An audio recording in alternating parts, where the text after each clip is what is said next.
Tes, tes.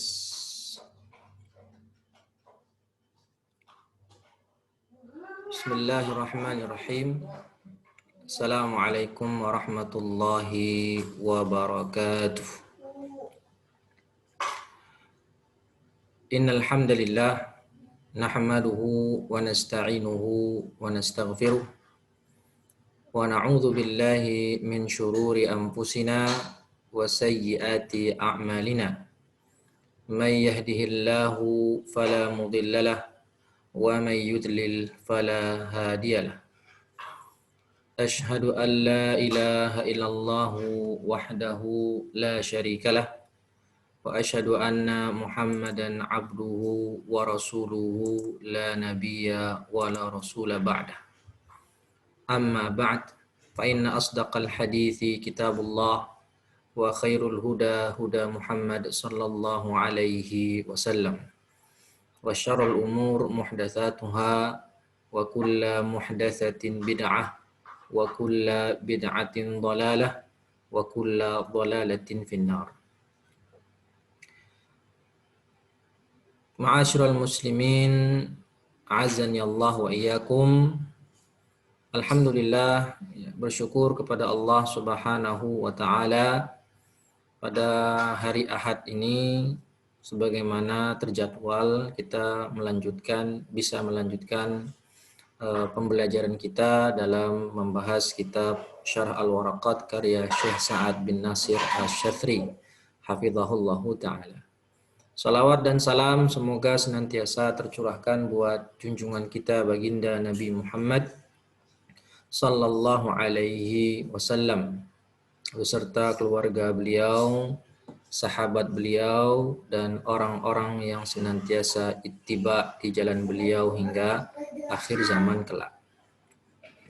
Baiklah, untuk mempersingkat waktu dan untuk segera kita bahas saja pembahasan kita yang mana hari ini adalah pertemuan yang ke-6 insyaallah. 6. Terakhir kita sudah sampai pembahasan mandub dan sekarang kita masuk ke pembahasan mubah, ke pembahasan mubah. Nah, mubah adalah kata di atas Syekh mengatakan al-musannif yaitu al-Imam Al-Haramain mengartikan mubah ma la yuthabu ala fi'lihi, ma la yuthabu ala fi'lihi wa la yu'aqabu ala tarkihi.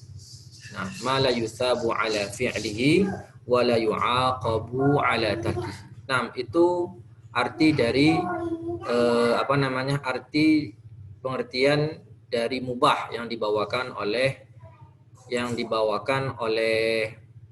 Imam Haramain, yang dibawakan oleh Imam Haramain. Nah, ala tariqatil fuqaha. Jadi yang namanya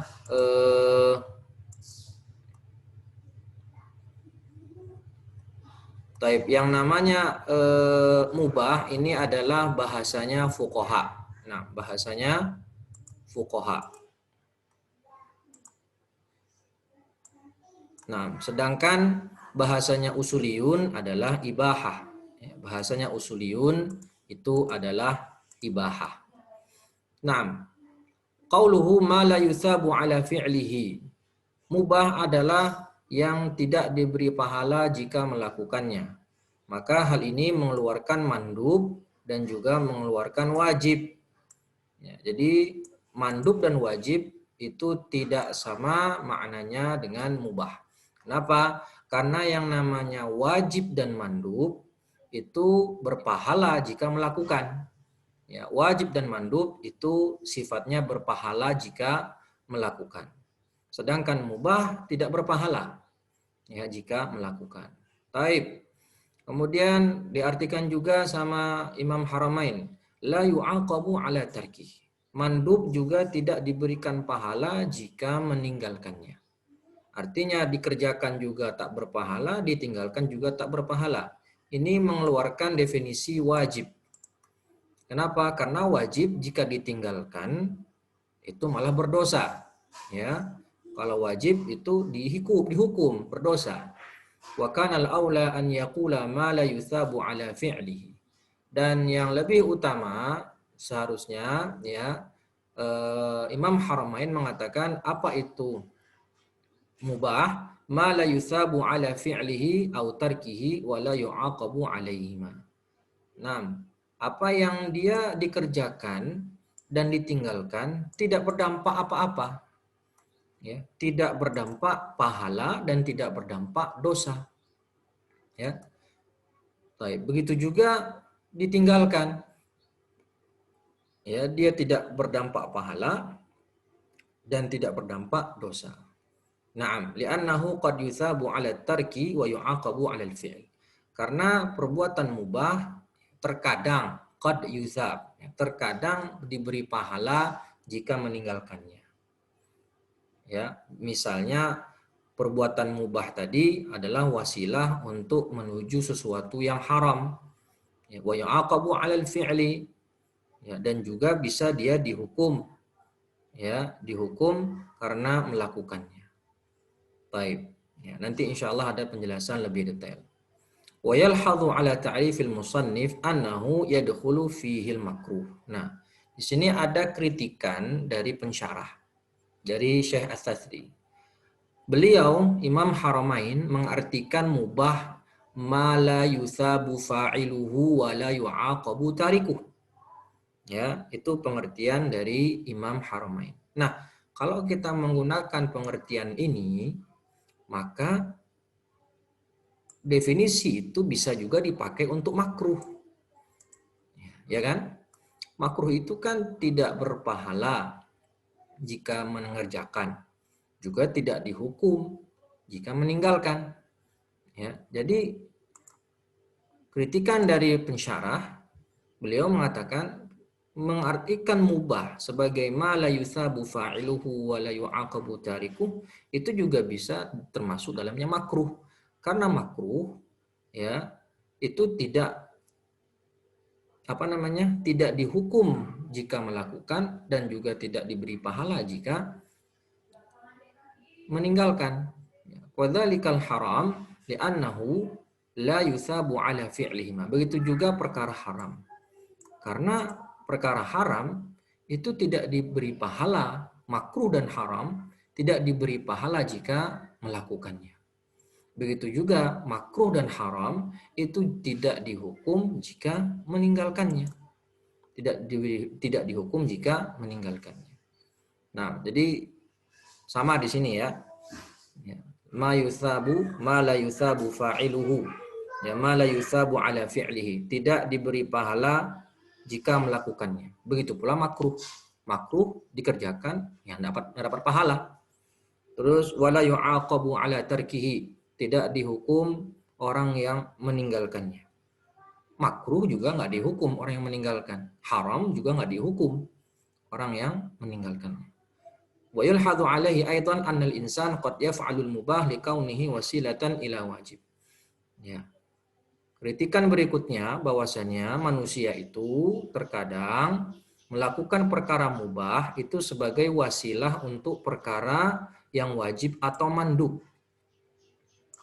Nah, jadi mandub itu dari sisi pengertiannya, ya dari sisi pengertiannya dia dijadikan dua hal ya. Mandub itu pertama dilihat dari sisi pengertian mubah itu sendiri, kemudian bisa dia menjadi wasilah untuk perbuatan yang diperintahkan atau perbuatan yang diharamkan. Maka jika dia menjadi wasilah, menjadi sarana untuk ke sebuah perbuatan yang diperintahkan, maka dia bisa berubah hukumnya. Sebaliknya kalau dia mubah ini menjadi wasilah, sarana untuk perbuatan yang diharamkan, maka berubah juga hukumnya, bisa makruh, bisa haram. Fahina idzin yataghayyar hukmu. Maka saat itu berubah status hukumnya. Lakin hadzal intiqad laisa sahihan.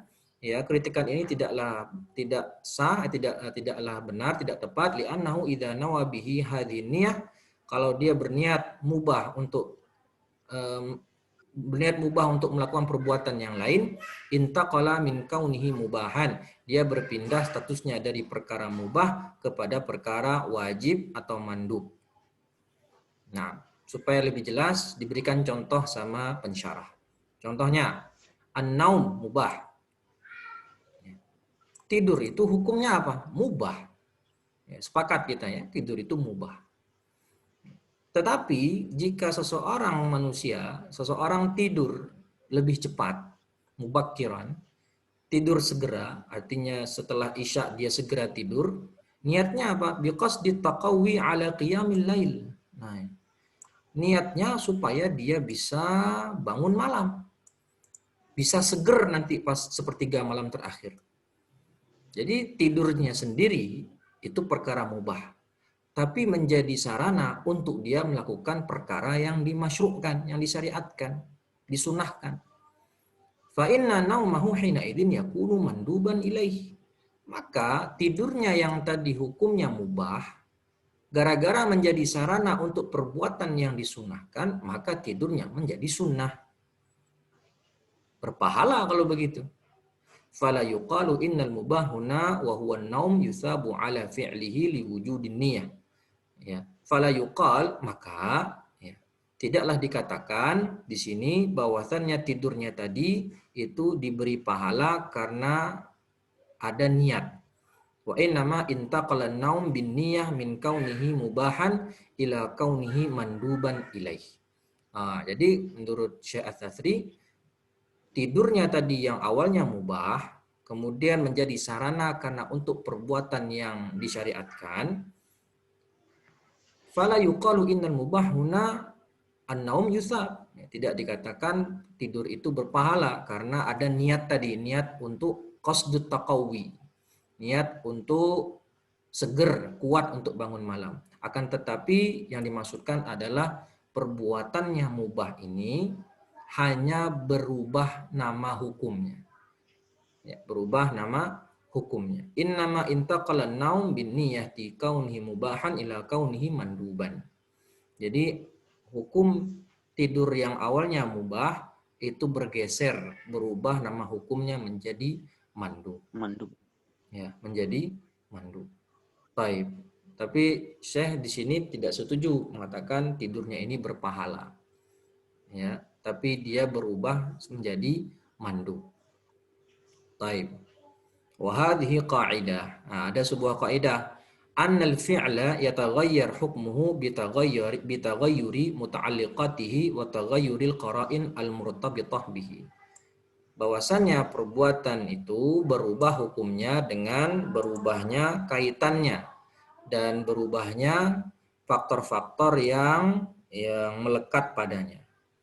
Taib ya, faktor-faktor yang melekat padanya. Taib. Jadi contoh yang lain ini kan tidur ya. Contoh yang lain misalnya perbuatannya aslinya itu mubah, tetapi bisa berubah menjadi sesuatu hukum yang lain. Contoh, menkhidbah perempuan. Apa hukum menkhidbah? Mubah, diperbolehkan. Akan tetapi kalau seseorang menkhidbah wanita yang sudah dikhidbah oleh laki-laki lain, maka hukum khidbahnya menjadi haram. Ya, menjadi haram karena ada hadis janganlah menkhidbah di atas khidbah saudaramu. Ya, janganlah menkhidbah di atas khidbah saudaramu. Ya, atau contoh lain, jual beli hukumnya mubah. Akan tetapi kalau dia melakukan jual beli di waktu terlarang, apa contohnya waktu terlarang jual beli? Ketika sudah ada panggilan azan yang kedua. Dalilnya apa? Ya ayyuhalladzina amanu idza nudiya lis-salati min yaumil jum'ah fas'au ila dzikrillahi wa dzarul bai'. Jual beli sendiri, hukum asal jual beli mubah, perkara yang dibolehkan. Wa ahallallahu al-bai'a wa harrama riba, kata Allah kan? Tapi dia melakukan jual beli di waktu yang memang dilarang, yaitu ketika sudah panggilan Jumat, sudah azan Jumat bagi yang sudah wajib untuk sholat Jumat. Maka bersegera tinggalkan jual beli. Kalau masih jual beli, maka jual belinya di sini jual beli yang haram. Jual beli yang haram. Ya, Syekh Utsaimin mengatakan jual beli seperti ini nggak sah. Ya, artinya kenapa? Artinya apa nggak sah? Berarti barangnya masih barangnya masih milik si penjual dan uang masih milik si pembeli. Baik. Al-afdal fi ta'rifil mubah an yuqal. Nah, ini kata pensyarah. Jadi lebih tepatnya, lebih bagusnya mengartikan mubah adalah ma'adzina syari'u fi fi'lihi wa tarkihi iznan mutlaqan. Apa yang perbuatan yang diizinkan oleh syariat untuk dilakukan atau untuk ditinggalkan dengan izin yang mutlak. Artinya dua-duanya ini boleh kita lakukan, boleh kita tinggalkan. Dan itu tidak ada efek kepada pahala. Ya, jadi boleh silahkan, lakukanlah. Ya, lakukan. Wa min tasmiyatil mubah, ya, wa min tasmiyatil mubah al-ukhra. Nah, nama lain dari mubah. Di sini ada beberapa. Pertama jaiz, boleh. Halal, mukhayyar fi fi'lihi wa tarkihi. Memilih, boleh dipilih untuk melakukan atau meninggalkan. Mala junaha alaihi, apa yang tidak berdosa padanya. Mala itsma fihi, sama, tidak ada dosa padanya. La ba'sa, tidak mengapa. Dan di antara contohnya yang lain, memakan apel, aklut tufah, makan apel. Ya, ini kan perkara mubah ya. Perkara mubah. Atau jual beli saat haji, melakukan perniagaan saat sedang haji. Nah, itu sudah pernah kita bawakan dalilnya di pertemuan-pertemuan sebelumnya. Nah, contoh mubah yang lain ya, kayak tadi kan jual beli, menkhitbah, kemudian apalagi makan nasi, itu perkara yang mubah. Nah, selanjutnya kita masuk ke mahdzur. Apa itu mahdzur? Ma yusabu ala tarkihi wa yu'aqabu ala fi'lihi. Mahdzur itu adalah apa perbuatan yang jika ditinggalkan mendapat pahala dan ketika dikerjakan mendapatkan dosa atau mendapatkan hukuman. Wa qauluhu al-mahdzur. Kata musannif al-mahdzur, pensyarah mengatakan ini ala tariqatil fuqaha. Ini sudah kita ulang berkali-kali ya. Kalimat mahdzur ini berjalan di atas metodenya fuqaha. Ya, berjalan di atas metodenya fuqaha. Sedangkan usuliyun itu mengatakan adalah al-hadar wa tahrim. Ya, karena kan sudah kita jelaskan bedanya hukum antara ulama usul dengan ulama fikih. Kalau ulama usul mengatakan hukum itu adalah teks syariat itu sendiri. Khitabus syari'. Teksnya itu sendiri. Sedangkan fuqaha mendefinisikan hukum adalah asar atau dampak dari teks tersebut. Ya. Sehingga penamaannya berbeda. Baik. Kayak tadi mubah itu penamaan ulama fikih. Tapi kalau penamaan ulama usul ibahah. Wajib itu penamaan ulama fikih. Kalau penamaan ulama usul namanya al-ijab. Ya, al-ijab. Taib, ma yusabu ala tarkihi. Apa saja yang berpahala jika ditinggalkan. Ini untuk mengeluarkan definisi mubah. Karena mubah itu la yusabu ala tarkihi, dia tidak berpahala jika ditinggalkan. Dan juga untuk mengeluarkan definisi wajib dan juga definisi dari mandub. Karena wajib dan mandub, ya wajib kalau ditinggalkan malah dosa. Mandub jika ditinggalkan ya nggak mengapa, tapi nggak dapat pahala. Taib. Ya. Kemudian ma yu'aqabu ala fi'lihi. Dihukum kalau melakukan. Ini untuk mengeluarkan definisi makruh. Ya, karena makruh, jika dilakukan, tidak mengapa. Tidak ada dosa padanya. Ya, wa yaridu ala hadha ta'rif ba'dul intiqadat minha. Nah, di sini Syekh Asy-Syatsri mengatakan juga ada kritikan dari pengertian yang dibawa oleh siapa? Oleh penulis atau Imam Juwaini Al-Haramain, Imam Haramain. Ya, jadi pengertian mahdzur ma yusabu ala fi'lihi wa la yu'aqabu ala ma yusabu ala fi'li ma yusabu ala tarkihi wa yu'aqabu ala fi'lihi, itu ada setidaknya 3 kritikan. Yang pertama, anna mujarrad tarkul haram la yusabu alaihi wa innama yusabu ala tarkihi imtisalan. Ini kritikan yang pertama. Bahwasannya hanya meninggalkan haram saja, meninggalkan perbuatan yang diharamkan saja, itu belum tentu berpahala. Ya. Tapi yang berpahala adalah orang yang meninggalkan perkara yang haram karena lillah, imtithalan, karena Allah Subhanahu wa taala. Contoh yang paling bagus adalah kisah Nabi Yusuf alaihi salam, yang mana saat itu dengan Zulaikha. Nabi Yusuf meninggalkan perkara haram karena takut kepada Allah Subhanahu wa taala. Ya, jadi kalau memang nggak ngerjain, tidak ada kepikiran untuk melakukan perbuatan haram, ya itu nggak dapat pahala. Ya, itu tidak mendapatkan pahala. Kayak contohnya mencuri haram. Nah, seseorang nggak pernah kepikiran buat mencuri, sehingga dia nggak mencuri. Apakah dia berpahala? Enggak. Tapi yang berpahala adalah orang yang sudah niat mencuri. Sudah niat mencuri dan ada kesempatan untuk mencuri. Ya. Tapi habis itu dia nggak jadi. Ya, dia sudah melakukan perbuatan untuk mencuri, tapi pas mau melakukannya terpikir, astagfirullah, ini haram. Dia tinggalkan perbuatan mencuri tersebut, maka itu baru berpahala. Baik. Kemudian yang kritikan yang kedua, annahu arrafahu bihukmihi wa atharihi wa ta'rif bil hukmi mardud. Ini kritikan yang kedua. Apa itu maksudnya? Penulis Matan Al-Waraqat, Imam Juwaini, mengartikan mahdzur atau perkara yang haram itu berdasarkan dampak dari perbuatan.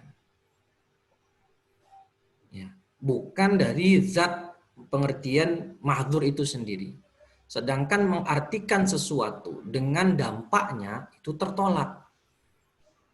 Jadi mahdzur kata Imam Juwaini, ma yusabu ala tarkihi, berpahala jika meninggalkan, wa yu'aqabu ala fi'lihi, dan dihukum jika mengerjakan. Ini adalah dampak buah dari perbuatan haram, bukan pengertian haram itu sendiri.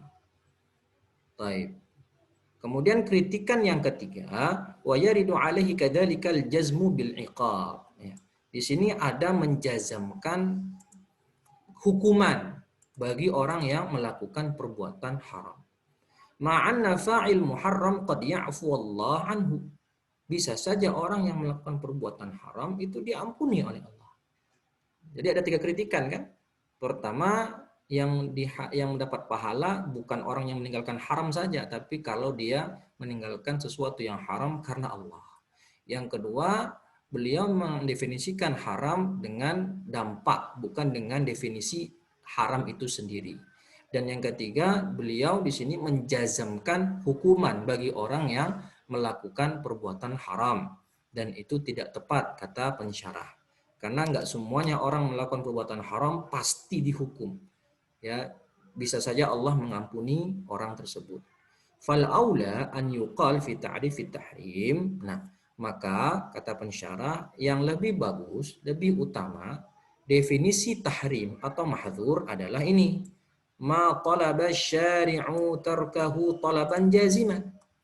Apa yang disuruh oleh syariat untuk kita tinggalkan dengan tuntutan yang tegas. Ya, ma talaba syari'. Apa yang dituntut oleh syariat untuk kita meninggalkannya dengan tuntutan yang tegas. Kebalikan dari wajib. Wajib apa kemarin? Ma talaba syari'u fi'lahu. Apa yang diperintahkan oleh syariat untuk kita lakukan dengan tuntutan yang tegas. Dan di antara nama-nama lain al-mahdzur adalah haram, ma la yajuz, yang tidak boleh, apa yang di sana ada dosa yang dilarang, manhyun anhu juga yang dilarang, dan perbuatan yang mungkar. Wal haram indal jumhur ma huwa thabata tahrimuhu bidalilin qat'i aw dhanni. Nah, di sini ada yang kurang sedikit ya. Haram menurut jumhur itu adalah apa yang telah sabit, telah ditetapkan kalau itu haram berdasarkan dalil yang qat'i atau dalil yang dhonni. Dalil yang qat'i itu dalil yang tegas. Kalau dalil yang dhonni itu dalil yang hasil ijtihad ulama. Ya, yang kemungkinan bisa terjadi perbedaan pendapat di kalangan ulama. Tapi kalau qat'i tidak. Sedangkan Hanafiyah itu membagi haram menjadi dua. Pertama, haram itu sendiri itu adalah haram jika dia sabit dengan dalil qat'i. Seperti khamr. Khamr kan jelas dalilnya. Innamal khamru wal maisiru wal ansabu wal azlamu rijsun min amali syaitan fajtanibu. Itu dalilnya jelas. Kalau khamr itu haram, bahkan mendapatkan hukuman had itu 40 kali cambukan. Contoh perkara haram yang qat'i juga, apa? Zina. Ya kan? Az-zaniyatu waz-zani fajlidu kulla wahidin minhuma mi'ata jaldah. Atau la taqrabu zina innahu kana fahishatan wa sa'a sabila.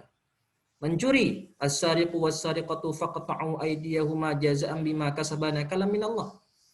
Ya. Sedangkan istilah yang kedua yaitu makruh tahrim. Nah, jadi Hanafiyah membagi haram menjadi dua istilah. Pertama haram kalau dia sabit ditetapkan dengan dalil yang qat'i. Yang kedua makruh tahrim kalau dia sabit dengan dalil yang dhonni, ijtihadi. Seperti apa contohnya? Nah, di sini beliau mencontohkan seperti merokok, syurbud dukhan, ngudut. Ya. Syurbud dukhan. Karena tidak ada dalil qat'i dalam Quran dan Sunnah. Kan memang perkara rokok sendiri perkara kontemporer yang muncul belakangan. Ya, tidak pernah ada dalam Quran diharamkan rokok. Nggak ada. Cari sampai botak pun nggak ada. Karena memang perkara baru setelah Nabi meninggal, Nabi wafat. Nah, wakilal qismain indahum yu'aqabu ala fi'li. Tapi uniknya, kata Hanafiyah, baik dia itu perkara haram maupun perkara makruh tahrim sama-sama diberikan hukuman. Yu'aqabu ala fi'lihi. Diberikan hukuman berdosa. Fala khilafa bainal jumhur wal hanafiyah fi hukmi. Tidak ada perbedaan dari sisi akibat antara jumhur dengan Hanafiyah. Wa in kana al-jumhur aidan yarawna anna al-haram aidan darajatun wa laysa ala darajatin wahidah fama thabata tahrimuhu bidalilin qat'i ashaddu tahriman bi khilafi ma thabata bidalilin dhammi. Jumhur pun juga mengatakan perkara haram itu bertingkat-tingkat derajatnya. Tidak semuanya setara. Ada level haram yang sangat parah, ada level haram yang di bawahnya. Ya, seperti syirik. Wah, ini perkara haram level 1. Ini level 1. Mencuri dengan begal, hirabah.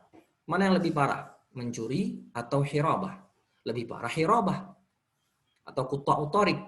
Ya, bagi yang pernah belajar fikih, bab hudud, ngerti insyaallah. Antara mencuri dengan quta'ut thariq atau hirabah, sama-sama perkara haram dan dalilnya qat'i, tetapi level hirabah lebih tinggi, lebih asyad daripada level mencuri. Baik. Nah, kemudian yang terakhir dari hukum taklifi adalah makruh. Ya. Apa itu makruh? Ma yusabu ala tarkihi wa la yu'aqabu ala fi'lihi. Sesuatu yang dia itu diberikan pahala jika meninggalkan dan tidak dihukum jika melakukan. Makruh ini menurut istilah fuqaha, sedangkan usuliyun karohah. Yusabu ala tarkihi, diberikan pahala jika meninggalkan. Nah, ini mengeluarkan makna mandub. Karena mandub tidak berpahala jika meninggalkannya. Dan juga mengeluarkan perkara wajib dan juga mubah. Karena perkara wajib ya itu jika ditinggalkan malah dosa. Ya, kalau mubah jika ditinggalkan tidak mengapa, tidak diberikan pahala. Wala yu'aqabu ala fi'lihi, dan juga tidak dihukum jika melakukan. ini mengeluarkan dari definisi haram. Dan terdapat pada pengertian definisi ini beberapa ada juga intiqadat, ya, kritikan yang sama dengan kritikan yang ada pada definisi haram tadi. Nah, jadi Syekh tidak melanjutkan lagi pembahasan karena definisinya tidak seperti definisi atau kritikan yang ada pada pembahasan haram tadi. Nah, maka kata Syekh di sini, Syekh Asy'adri, pengertian makruh atau karohah yang lebih tepat, ma talaba syari'u tarkahu talaban ghaira jazimin. Apa yang diminta oleh syariat untuk kita tinggalkan, tapi dengan permintaan yang tidak tegas. Ini lawannya mandub. Ma talaba syari'u fi'lahu talaban ghaira jazimin. Apa yang diperintahkan oleh syariat untuk kita lakukan tapi dengan tuntutan yang tidak tegas. Dan di antara nama-nama makruh adalah ghairul marghub fi, yang tidak diinginkan, atau ghairul mustahab, yang tidak disunnahkan. Wa'lam bi anna istikhdamal makruh fi hadzal ma'na istilahun minal mutaakhirin. Dan ketahuilah bahwasannya penggunaan kata makruh dengan pengertian di atas, dengan makna istilah di atas, itu menurut ulama mutaakhirin, ulama yang belakangan, kontemporer. Akan tetapi sebagian ulama mutaqaddimin, ulama terdahulu seperti Imam Madhab, ya, kadang menggunakan lafaz makruh tapi maksudnya adalah haram. Terkadang mereka menggunakan lafaz makruh, tapi yang dimaksudkan adalah perkara tersebut adalah perkara yang haram. Baik, ya. Wallahu taala wa a'lam. Baik, sampai sini dulu. Wadih insyaallah ya. Ada pertanyaan? Mungkin ada yang mau ditanyakan?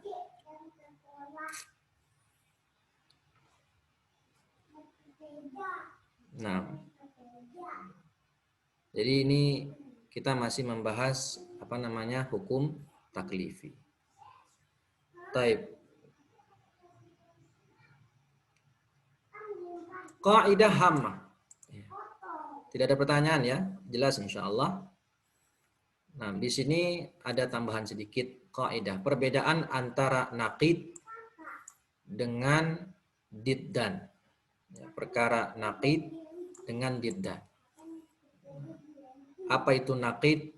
Apa itu diddan? Saya jelaskan secara ringkas saja. Naqid itu adalah sesuatu yang bertentangan, ya, bertentangan, dan dia saling menggantikan. Tidak mungkin dua-duanya ada. Jika salah satu ada, yang lain hilang, dan nggak mungkin dua-duanya hilang. Ya, itu naqid. Naqid itu, saya ulangi, dia sesuatu yang sama-sama sama-sama tidak mungkin bersamaan dan nggak mungkin dua-duanya hilang. Contohnya apa? Al-kalam was sukut, berbicara dan diam. Orang itu bisa berbicara atau dia diam. Nggak mungkin orang tadi dikatakan diam sekaligus berbicara dalam satu waktu. Ya. Jadi kalau nggak bicara, ya diam. Jadi ini kan berbicara dan diam ini sesuatu yang tidak mungkin bersama dan nggak mungkin hilang dua-duanya. Pasti harus ada salah satu. Baik. Begitu juga kematian dan kehidupan. Nggak mungkin dua-duanya berbarengan. Orang itu hidup sekaligus mati. Enggak. Tapi orang itu kalau nggak hidup, ya mati. Tidak bisa hilang dua-duanya. Itu naqid. Tapi kalau diddan itu dia diddan itu dia tidak mungkin dua-duanya bergabung, tetapi bisa dua-duanya hilang. Jadi diddan tidak mungkin dua-duanya ada pada satu benda, tapi mungkin saja dua-duanya hilang. Contoh, nah di sini dicontohkan duduk dan berdiri, al-qiyam wal julus. Seseorang nggak mungkin dikatakan berdiri dan duduk dalam satu waktu. Nggak mungkin. Dalam satu waktu dia duduk atau berdiri.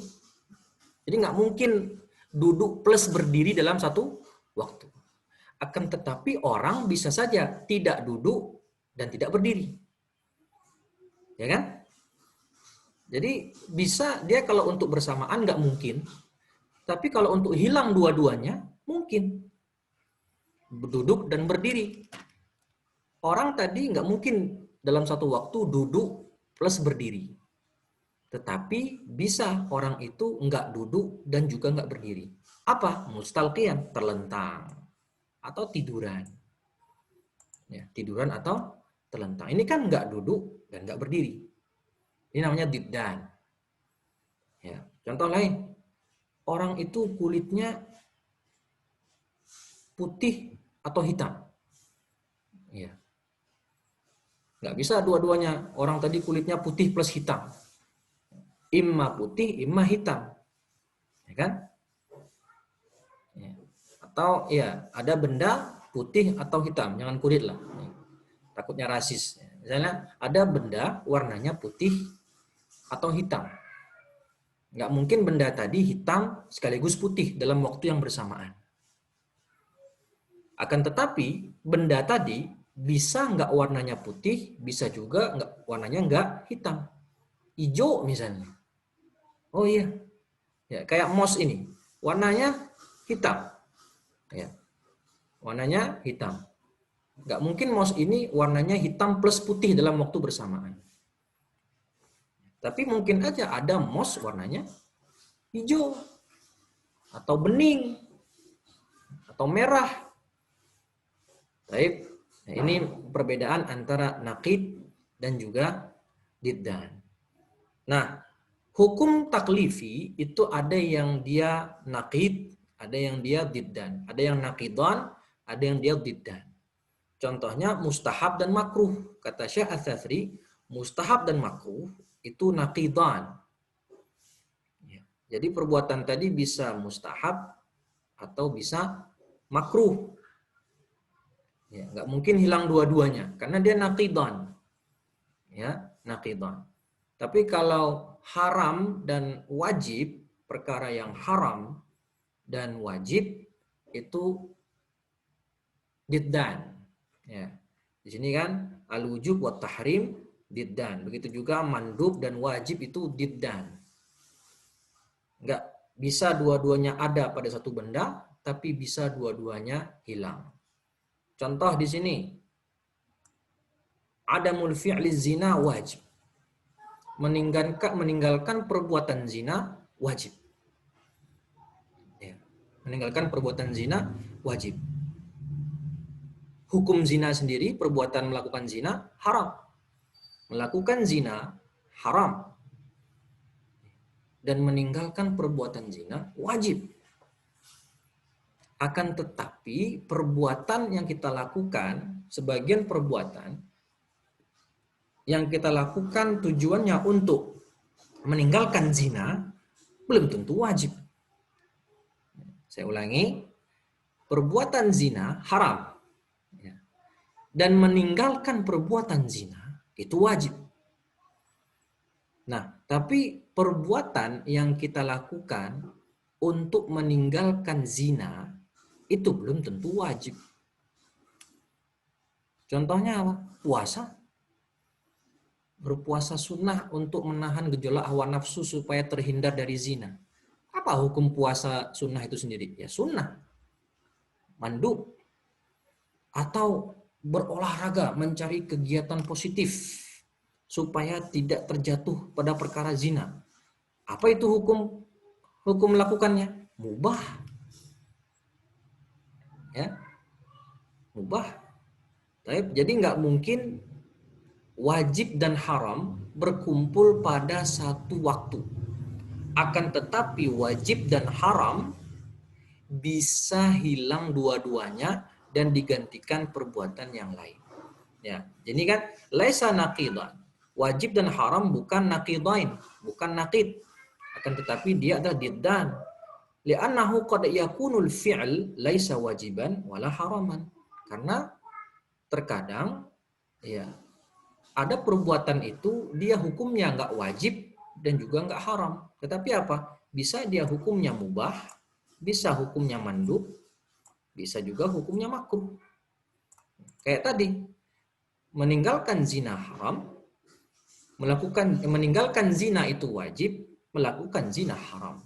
Tapi perbuatan yang mendorong kita untuk meninggalkan zina itu belum tentu wajib. Berolahraga, melakukan kegiatan positif itu mubah. Berpuasa sunnah untuk menahan gejolak hawa nafsu itu mandub. Ya. Jadi itu maksudnya perbedaan antara biddan dengan naqidan.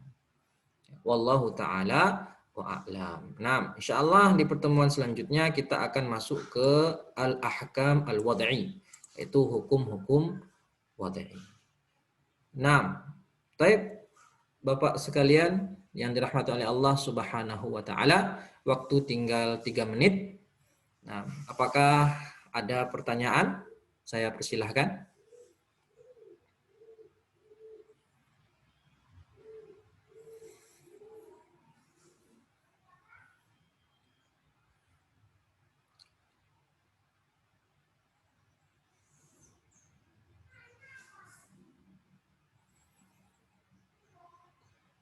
Tidak ada? Jelas insyaallah. Apa Ustaz? Ya, Pak Yuznaini. Tafadhol, Pak. Maaf nih tadi koneksinya agak masalah. Oke.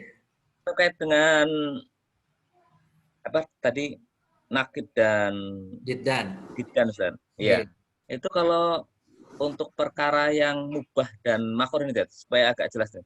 Kayak tadi gimana Ustaz? Perkara apa? Mubah dan makruh. Mubah dan Iya. makruh. Makruh terkait dengan nakid ini Ustaz. Taib. Disebutkan sama Syekh di sini ada 2 contoh, 3 malah. Mustahab dan makruh itu naqidan. Iya. Kemudian wajib dan mandub itu diddan, wajib dan Iya. haram itu diddan. Berarti kalau mubah dan makruh itu Makruh ya. diddan atau naqidan. Nah, Oh, taib ya. did'ah atau nakid. Nah, Bisa itu dua-duanya jawab. Ustaz ya berarti. Nah, itu kalau mubah dan makruh maka itu adalah naqidan. Ya, Nakid. naqidan. Ya, karena hampir sama dengan mustahab dan makruh. Jadi perbuatan tadi bisa dia perkara yang mubah, juga bisa Ya. perkara yang makruh. Maka termasuk Ya. dari naqidan. Ya, wallahu alam bisawab. Oke, alhamdulillah. Jadilah Ustaz. Terima kasih Ustaz. Alhamdulillah. Nah, barakallahu fiik. Ada lagi? Tinggal 1,5 menit. Baik. Insyaallah pekan depan kajian bersama Ustadz Ahyar insyaallah ulumul Quran. Baik Bapak-bapak sekalian yang dirahmati oleh Allah Subhanahu wa taala, jika tidak ada lagi yang bertanya, alhamdulillah semoga cukup jelas pembahasannya.